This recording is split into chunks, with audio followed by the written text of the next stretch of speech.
Behind me is a 2024 GMC Sierra 2500 HD AT4X AEV Diesel, and yes, that's its real name.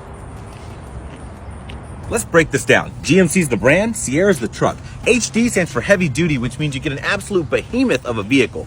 Diesel means you get a V8 Duramax that makes 470 horsepower, 975 pound-feet of torque, and can tow 18,500 pounds. AT4X means it's the off-road version, and AEV takes it even further. In addition to multi-matic dampers and 35-inch tires, you get lightweight off-road wheels and additional suspension lift, and your rear bumper is boron steel. So is the front. More here, and more here.